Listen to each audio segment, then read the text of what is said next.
Assalamualaikum warahmatullahi wabarakatuh. Selamat datang teman-teman kelas Dasar-Dasar Komunikasi Digital di pertemuan kita pada hari ini. Minggu ini kita membahas mengenai kehadiran media baru yang merupakan lanjutan dari materi sebelumnya mengenai sejarah dan perkembangan teknologi komunikasi. Saya harap teman-teman di pertemuan sebelumnya sudah bisa memahami bahwa terdapat fase-fase di mana media-media komunikasi terus berkembang. Nah, minggu ini kita akan bahas mengenai new media atau media baru yang merupakan fase di mana yang kita rasakan hari ini, kehadiran media-media sosial, media-media komunikasi yang terdigitalisasi dan sebagainya. Sebelumnya saya sampaikan dulu bahwa menurut Nordenstreng dalam Bungin tahun 2009 itu sebetulnya ada 4 titik penentu dalam sejarah komunikasi umat manusia.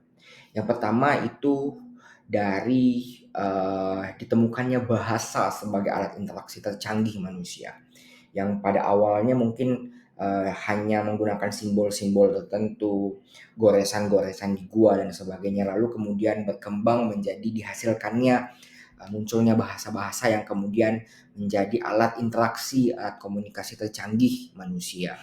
Lalu kemudian berkembang menjadi seni tulisan.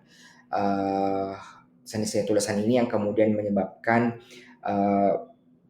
komunikasi menjadi lebih tersebar. Lalu kemudian muncullah perkembangan kemampuan reproduksi kata-kata tertulis, written words, dengan menggunakan alat pencetak. Jadi awalnya menggunakan kertas-kertas, lalu kemudian berkembanglah menjadi produksi media-media massa cetak seperti koran dan sebagainya.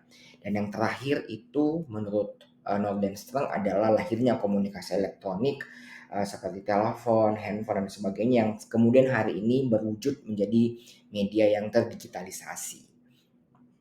Lalu ada sebetulnya 4 era komunikasi menurut Bungin. Yang pertama adalah era tulis. Jadi di mana orang-orang berkomunikasi menggunakan tulisan melalui buku-buku, melalui catatan-catatan dan sebagainya. Lalu kemudian masuk ke era kedua, yaitu era media cetak, di mana produksi-produksi konten tulisan itu digunakan menggunakan media-media cetak seperti surat kabar, majalah, dan sebagainya. Lalu setelah itu perkembangan teknologi mengakibatkan munculnya yang namanya era media telekomunikasi. Munculnya telepon, dulu awal-awal ada namanya telegraf dan sebagainya, yang ini kemudian menghasilkan komunikasi yang begitu intensif gitu. Artinya komunikasi sudah tidak lagi mempermasalahkan jarak, meskipun ada hal-hal infrastruktur yang bikin beberapa daerah pada saat itu juga mungkin terbatas untuk mengaksesnya. Dan terakhir menurut Bungin seperti yang kita hadapi hari ini, yaitu era media interaktif, di mana waktu era media cetak, era media telekomunikasi mungkin terbatas interaktivitas antara pengirim dan penerima pesan. Nah, di era media interaktif ini orang-orang sudah semakin terinteraksi dengan sangat baik.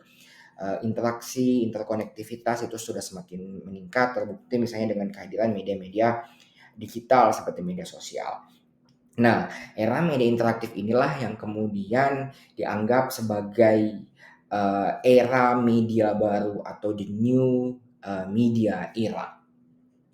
Lalu apa sebetulnya media baru itu? Menurut Flu tahun 2005, dia bilang bahwa media baru itu merupakan sebuah terminologi atau istilah untuk menjelaskan konvergensi antara teknologi komunikasi digital yang terkomputerisasi serta terhubung ke dalam jaringan. Jadi dia tidak sekedar memanfaatkan teknologi yang terkomputerisasi, tapi dia juga terhubung dengan jaringan, yang hubungannya dengan jaringan ini yang membuat dia bisa terhubung secara lebih luas, bahkan hingga seluruh dunia. Karena itulah kemudian ada beberapa karakteristik dari media baru. Menurut Lister dan kawan-kawan tahun 2009, itu ada beberapa karakteristik atau ciri-ciri dari media baru. Yang pertama adalah digital. Artinya dia sudah berbentuk teks, grafik, foto yang bentuknya lebih menarik dibandingkan dengan yang berbentuk analog tentunya. Yang kedua adalah jaringan. Jaringan di sini maksudnya komunikasi dalam media baru itu terkoneksi dengan jaringan.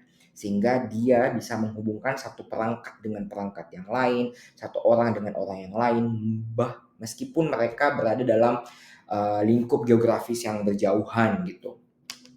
Lalu selanjutnya ada yang namanya interaktivitas seperti yang sudah saya bahas sebelumnya. Interaktivitas ini artinya halayak enggak lagi menjadi sekedar penikmat, sekedar penonton, sekedar pendengar saja. Tapi di era media baru itu interaktivitas semakin tinggi di mana setiap orang bisa menjadi pengirim pesan. Setiap orang bisa menjadi pengirim pesan sekaligus penerima pesan dalam waktu yang bersamaan. Seperti misalnya di media sosial kita bisa bikin status, kemudian juga kita bisa lihat status orang, bisa bikin konten, kita bisa lihat konten orang lain, kita bisa berinteraksi sangat amat intensif. Yang keempat adalah virtual. Virtual ini ada yang mengatakan sebagai realitas semu, di mana pengguna media dapat menciptakan suatu pengalaman dan berinteraksi dengan realitas yang diberikan oleh media. Jadi kita bisa berinteraksi seperti dunia nyata. Lalu kemudian ada namanya hipertekstualitas. Hipertekstualitas ini adalah di mana teks-teks saling berkaitan satu sama lain. Misalnya menggunakan hyperlink, jadi link-link satu dengan link yang lainnya itu saling terkoneksi. Sehingga kita bisa mengakses satu informasi lalu mengarahkan kita kepada informasi yang lainnya. Itu yang dinamakan dengan hipertekstualitas. Dan yang terakhir adalah simulasi. Simulasi seperti artinya bahwa seperti kita misalnya sedang melakukan role play misalnya. Jadi simulasi ini adalah bentuk representasi dari sebuah kegiatan yang nyata lalu kita lakukan implementasikan di media digital dan itu bentuknya sudah sangat amat real seperti yang ada di video-video game, kemudian virtual reality dan macam-macam. Misalnya bentuknya yang sekarang sedang berkembang misalnya metaverse itu adalah bentuk-bentuk simulasi dari kehidupan atau dunia nyata yang kemudian diimplementasikan di dunia digital. Jadi ada 6 karakteristik media baru. Yang pertama adalah digital, interaktif jaringan, interaktivitas, virtual, hipertekstualitas, dan simulasi. Lalu menurut McQuail ini ada kelompok-kelompok media baru. Yang pertama adalah media komunikasi interpersonal. Jadi media komunikasi yang menghubungkan antara satu orang dengan orang lainnya. Jadi bentuknya komunikasi interpersonal. Biasanya berbentuk telepon, handphone, email satu orang ke orang yang lainnya.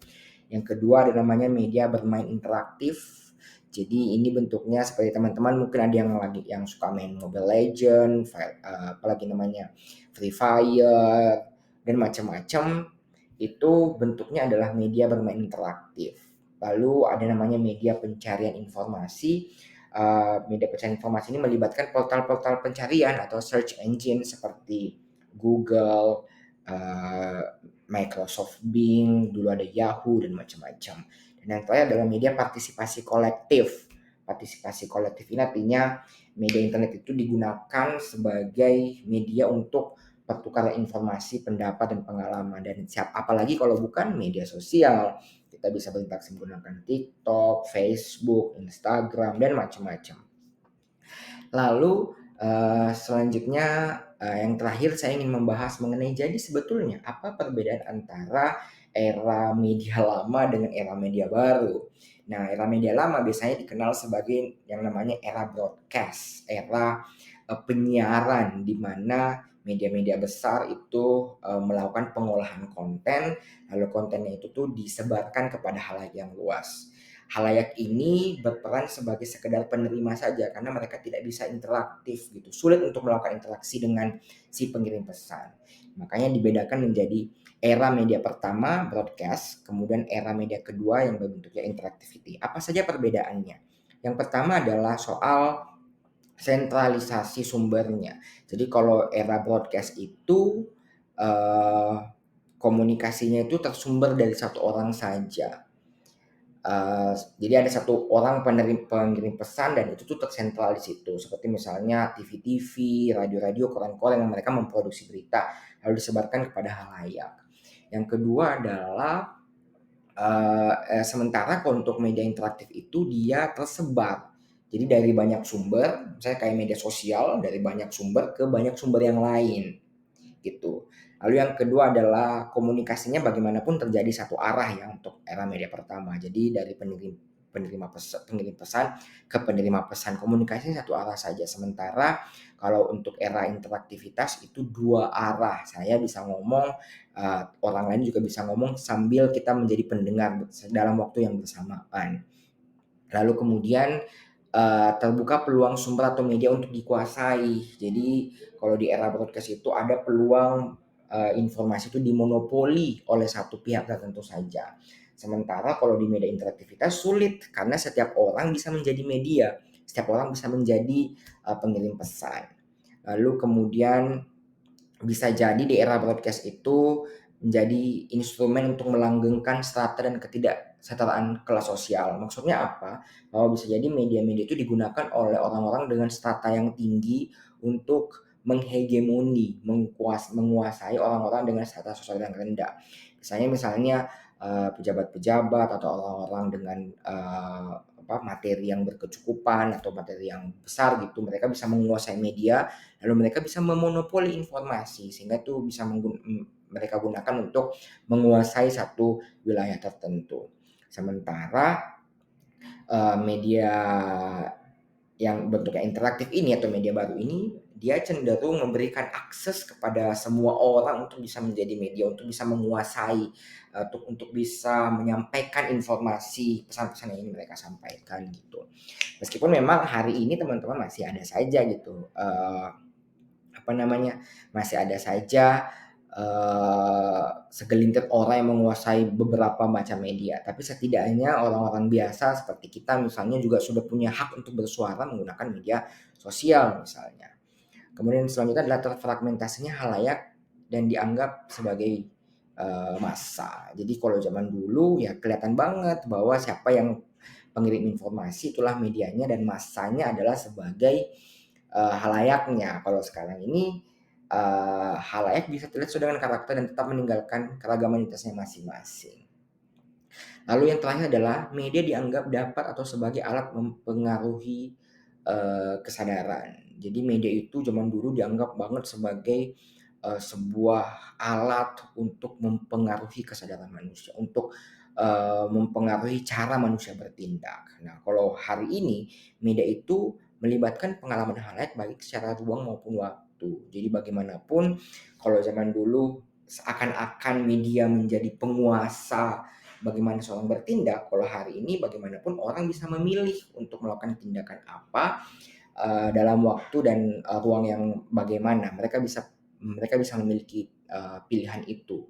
Sehingga inilah yang membedakan antara era broadcast atau yang dianggap sebagai era media pertama, lalu kemudian era media kedua atau interaktivitas, di mana di era media pertama komunikasi berjalan satu arah, dimonopoli, dapat digunakan sebagai alat mempengaruhi kesadaran. Sementara di era media kedua, halayak itu sekaligus menjadi sumber informasi sebagai media.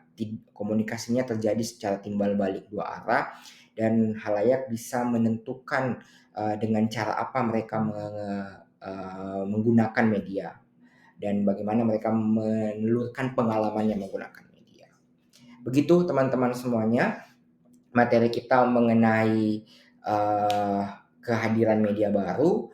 Materi ini tentunya masih terbatas sehingga saya terus mendorong teman-teman untuk bisa mencari informasi-informasi yang relevan di berbagai macam sumber yang kredibel dan juga silakan dibaca modulnya untuk bisa menjawab tugas di forum maupun kuis kita. Semangat semuanya, sampai ketemu minggu depan. Assalamualaikum warahmatullahi wabarakatuh.